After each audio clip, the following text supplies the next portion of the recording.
بنای پەروەردگاری میهرەبان فەرماندە و ڕایشکارانی سەربازی هێزەکانی هاوپەیمانی نێودەوڵەتی، ئەفسەرانی پلەباڵای وەزارەتی پێشمەرگە، فەرماندەی دەڤەری یەک، فەرماندەی دەڤەری دوو، تیمی پسپۆڕ و لێهاتوو لە هێزی ئەرچی گاردیان، ئامادەبوانی بەڕێز، ڕۆژتان باش و بەخێر بێن. خۆشحاڵین کە ئەمڕۆ لە مەراسیمی ڕاگەیاندنی پرۆسەی مەشقی دروستکردنی بڕیاری سەربازی بۆ ئەفسەرانی فەرماندەی دەڤەری یەک و دەڤەری دوو لەگەڵ ئەفسەرە دڵسۆزەکانمان و هاوبەشە استراتیجیە نێودەوڵەتیەکانماندا کۆ دەبینەوە. خۆشەویستان بەڕێزان، ئەم مەشقە سەربازیە کە ئەمڕۆ لەلایەن هێزەکانی هاوپەیمانانەوە ڕێکخراوە بۆ ئەفسەرانی پلەباڵای دەڤەری یەک و دوو وەک قۆناغێکی نوێی پێشکەوتوو داڕێژراوە لەسەر بنەمای زانستی سەربازی هاوچەرخ لە دروستکردنی بڕیاری استراتیجی یەکگرتوو لە ناو هێزی پێشمەرگەی کوردستاندا. ئەم هەنگاوە گرنگەی ئەمڕۆ دەبێتە دەستکەوتێکی گەورەی سەربازی و زانستی گرنگ و چارەنووساز بۆ هێزی پێشمەرگەی کوردستان، بە تایبەت لە یەخستنەوە و ڕێخستنەوەی هێزی پێشمەرگە و پرۆسەی چەسپاندنی یەک بڕیاری و یەک فەرماندەیی و کۆنتڕۆڵ لە سەرکردایەتیکردنی هێزی پێشمەرگەی یەکگرتووی کوردستاندا. ئەمەش قۆناغێکی نوێ بۆ هێزی پێشمەرگە دەهێنێتە ئاراوە، دەواازەیەکیشە بۆ لێکتێگەیشتنی زیاتر و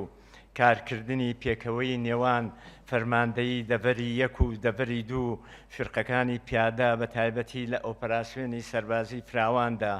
کە وەک تیمێکی پێکەوەی خاوەن بڕیار کارەکانیان بە سەرکەوتووی ڕادەپەڕێن و دەتوانن لەگەڵ هێزە نێودەوڵەتیەکانیشدا ئۆپەراسیۆنی هاوبەش ئەنجام بدەن. ئەم مەشقا بۆ ئەفسەرانی هەردوو دەڤەر بنەمایەکی گرنگە بۆ بەرزکردنەوەی ئاستی سەرکردایەتیکردنی هێزی پێشمەرگەی کوردستان لە هەموو بارودۆخەکاندا، بە تایبەتی لە پرۆسەی دروستکردنی بڕیاری سەربازی و چاودێریکردنی چالاکیەکانی ڕیتمی شەڕ. ئەم جۆرە لە ڕاهێنانی تاکتیکی و زانستی لە چوارچێوەی فەرماندەیی و کۆنتڕۆڵی وەزارەتی پێشمەرگەدا هێزەکانی پێشمەرگە بە نوێترین میتۆدەکانی جەنگی هاوچەرخ ئاشنا دەکەن و کە کاریگەری ڕاستەوخۆیان لەسەر خێراکردنی پرۆسەی بڕیاردانی دروست لە کاتە هەستیار و ناکاوەکاندا دەبێت. لێرەوە دەمەوێت سوپاس و پێزانینی زۆر ئاڕاستەی ئەفسەران و ڕاوێژکارانی هێزەکانی هاوپەیمانان بکەم کە لە هەرێمی کوردستان کە بە درێژایی ماوەی ڕوبەڕووبوونەوە و تێکشکاندنی ترۆریستانی داعش هەتاکو و ئەم ڕۆژ و بۆ ئایندەش هەر لەگەڵمانە بەردەوامن و لەگەڵماندان و پێکیشەوە مێژوویەکی پڕ لە شانازی و درەوشاوەمان تۆمار کردووە. بۆیە ئێمە وەکو وەزارەتی پێشمەرگە و هێزی پێشمەرگە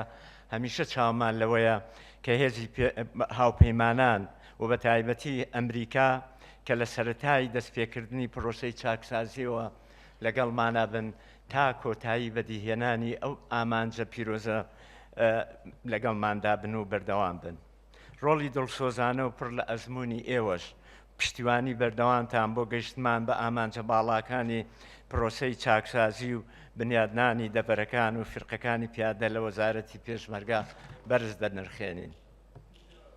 ئامادەبوانی بەڕێز، هێزی پێشمەرگەی کوردستان تەنیا هێزێکی چەکدار کە بۆ کاتێکی دیاریکرا و دروست ببێت نییە، بەڵکو پێشمەرگە ناسنامەی نیشتیمانی نەتەوەی کووردە، هێزێکی کارامە لێهاتوو خاوەن بیر و باوەڕێکی نیشتیمانی پۆڵاینە. پێشمەرگە لە مێژووی دێرین و نوێی خۆیدا بە تایبەتی لە داستانە کەمێنەکانی تێکشکاندنی ئەفسانەی تیرۆریستانی داعش و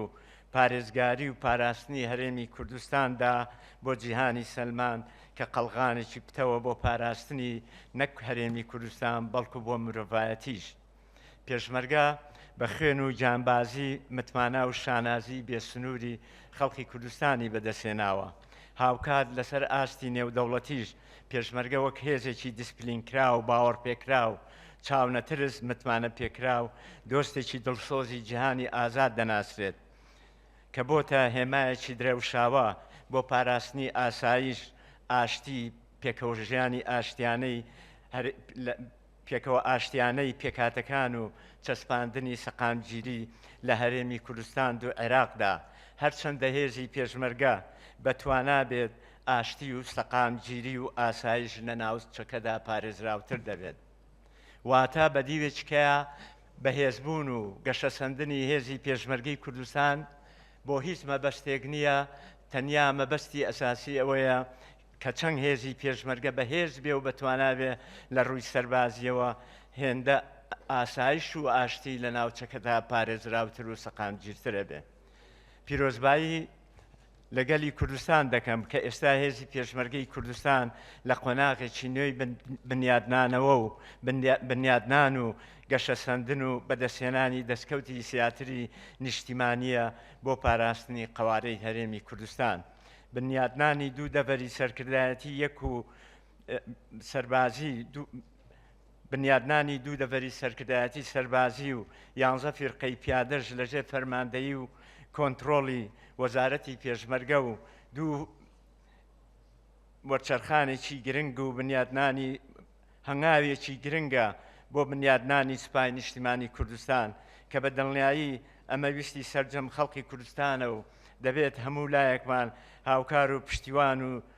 پشتیوانی بێسنوور بین و هەوڵەکانمان چڕتر بکەینەوە کە هێزی پێشمەرگە ڕۆژ لە دوای ڕۆژ بنەماکانی یەکهێزی یەکگرتووی نیشتیمانی بەهێزتر و پتەوتر بکات تا بگەینە ئەو ئامانجەی کە کوردستان خاوەنی هێزێکی یەکگرتووی نیشتیمانیە. تەنیا هێزی پێشمەرگەیە زامنی ماف و پاراستنی دەستکەوتەکانی گەلی کوردستان دەکات لە بەرامبەر هەر مەترسیەک لە ئێستا و لە ئایندە و کە ڕوبەڕوومان دەبێتەوە. لە گەشەسەندنی هێزی پێشمەرگە و بەزانستی سەردەم و تەکنەلۆژیای سەربازی بەشێکی جەوهەری بنەمایەکی استراتیژیە لە کارنامە و هەوڵە بەردەوامەکانی وەزارەتی پێشمەرگە بۆ بەرزکردنەوەی توانە سەربازیەکان لە هەموو بوارەکاندا. ئێمە لە وەزارەتی پێشمەرگە بە پاڵپشتی بەهێز و بەردەوامی سەرۆکایەتی هەرێمی کوردستان و سەرۆکایەتی حکوومەتی هەرێمی کوردستان و بە هەماهەنگی هەمەلایەنە و پشتیوانی بەردەوامی دۆستەکانمان لە هاوپەیمانی نێودەوڵەتی و لەسەر و هەمووشیانەوە بە سەرۆکایەتی ئەمریکا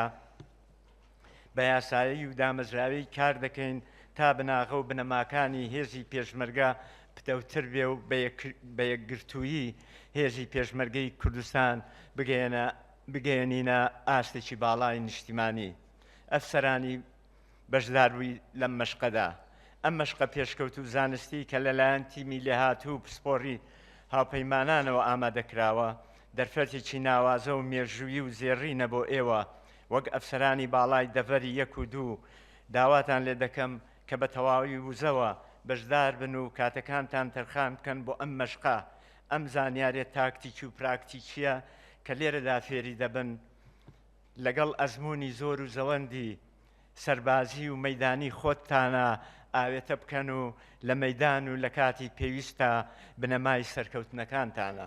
لە کۆتایی تا دەمەوێت دووبارە سوپاسی ماندووبوون و هەوڵەکانی ڕاوێژکارانی هێزەکانی هاوپەیمانانی نێودەوڵەتی بکەم. ئێوە هەمیشە لە ڕۆژە سەختەکانە لەو کاتەی کە تیرۆر هەڕەشەی لە جێهان و ناوچەکەمان دەکرد هاوبەش و پشتیوان و دۆستێکی ڕاستەقینەی گەلی کوردستان و هێزی پێشمەرگە بوون. هەمیشە سەرکەوت و سەرفراز بوون.